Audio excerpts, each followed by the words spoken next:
On s'est presque tous dit ça un jour. Ah, si seulement j'avais un plus gros salaire, tous mes problèmes d'argent disparaîtraient. Mais et si c'était justement cette croyance qui nous empêchait d'avancer? Et si c'était ça, le vrai piège? C'est la petite phrase qu'on se répète en boucle, pas vrai? Le truc, c'est que c'est une pensée tellement universelle que bien souvent, rien ne bouge. On reste bloqué avec ce sentiment de frustration financière que finalement beaucoup de monde connaît. C'est toujours la même chanson, n'est-ce pas? Le salaire augmente, super. Sauf que les dépenses, elles, augmentent juste derrière. L'argent rentre, l'argent sort, et à la fin du mois, on se retrouve au même point, voire pire parfois. On a eu la promotion, le meilleur job, mais ce sentiment de sécurité, lui, il n'est toujours pas là. Alors, ce n'est pas de la malchance, hein. Ce phénomène a un nom, l'inflation du style de vie. C'est un peu le poison silencieux de nos finances. C'est cette force invisible qui fait que la nouvelle voiture, l'appart un peu plus grand, les restos un peu plus sympas, tout ça vient littéralement manger la moindre augmentation de salaire. Et hop, retour à la case départ. L'image est parfaite en fait. C'est comme essayer de remplir un seau qui a un trou au fond. On peut y verser des litres et des litres d'eau, ça ne changera rien. Tant que le trou est là, le seau restera désespérément vide.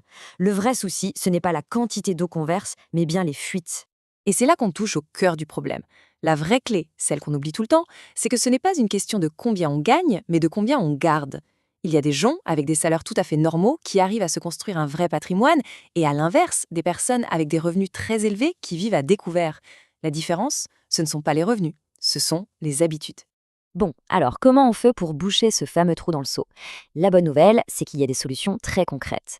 On va voir ensemble 5 habitudes, 5 réflexes à prendre pour commencer à bâtir une vraie solidité financière. Allez, c'est parti. Première habitude, et c'est sans doute la plus importante, se payer en premier. L'erreur que presque tout le monde fait, c'est d'attendre la fin du mois pour voir ce qu'il reste à épargner. Sauf que, bien souvent, il ne reste rien du tout. L'idée, c'est de renverser complètement la vapeur. Le jour où le salaire tombe, la toute première chose à faire, avant même de payer le loyer ou les factures, c'est de virer une partie de cet argent vers son épargne. C'est non négociable. Alors, quel montant? Idéalement, on vise 10%. Mais attention, si ça paraît énorme au début, pas de panique. Commencer avec 5% ou même 3%, c'est déjà une victoire monumentale. Le plus dur, c'est de lancer la machine, de créer l'habitude. Une fois que ce virement automatique est en place, c'est comme si cet argent n'avait jamais existé pour les dépenses du quotidien. Il travaille pour l'avenir. Deuxième habitude, faire la chasse aux dépenses fantômes. On parle de quoi là? De tous ces petits abonnements qu'on a oubliés, de cette appli qu'on ne lance jamais, de ce service auquel on s'est inscrit juste pour voir. Ce sont des petites fuites, mais mises bout à bout, ça peut faire un sacré trou. L'exercice est tout simple, on prend ses relevés de compte des 3 derniers mois et on passe tout au peigne fin. Chaque prélèvement, chaque abonnement. On est souvent surpris de l'argent qui partait dans le vide sans qu'on s'en rende compte. Troisième habitude, un grand classique, mais tellement efficace, la règle des 48 heures. L'achat impulsif, c'est un peu le pire ennemi du portefeuille. On voit un truc, on le veut, et en quelques clics, l'argent s'est envolé. Pour court-circuiter ça, la technique est simple. Pour tout achat qui n'est pas essentiel, on attend 48 heures avant de décider. On se note l'envie quelque part, et ce qui est magique, c'est que dans la majorité des cas, 2 jours plus tard, l'envie a complètement disparu. C'était juste une impulsion, pas un vrai besoin. On passe à la quatrième habitude, qui est plus un changement de mentalité. Il faut absolument comprendre la différence entre un actif et un passif.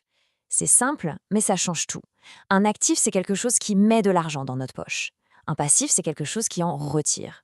C'est une distinction qui peut paraître basique, mais elle est fondamentale.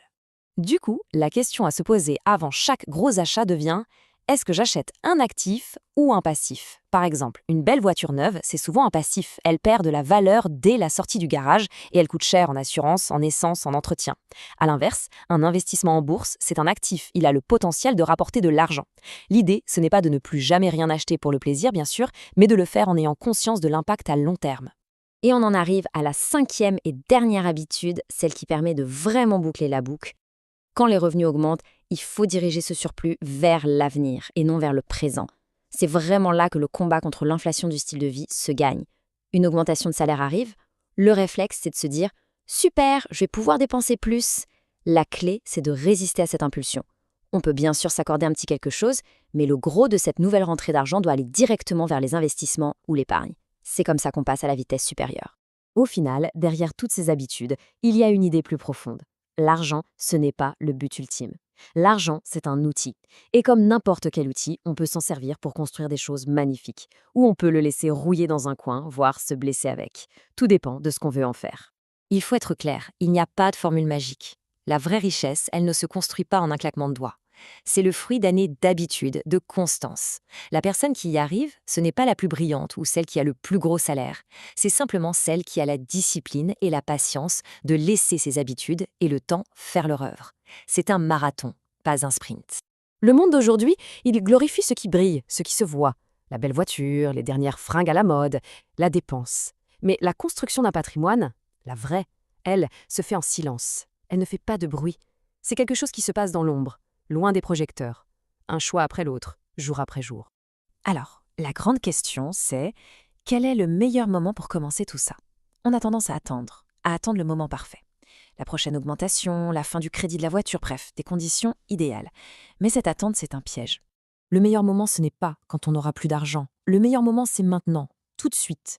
Il ne s'agit pas d'attendre un miracle, il s'agit de commencer, même modestement, avec ce qu'on a aujourd'hui. Virer 20 € sur un compte épargne cette semaine, faire le tri dans ses abonnements ce week-end. C'est la somme de ces toutes petites actions, répétées encore et encore, qui créent des résultats spectaculaires sur le long terme. Le vrai pouvoir, il est là, dans l'action, ici et maintenant.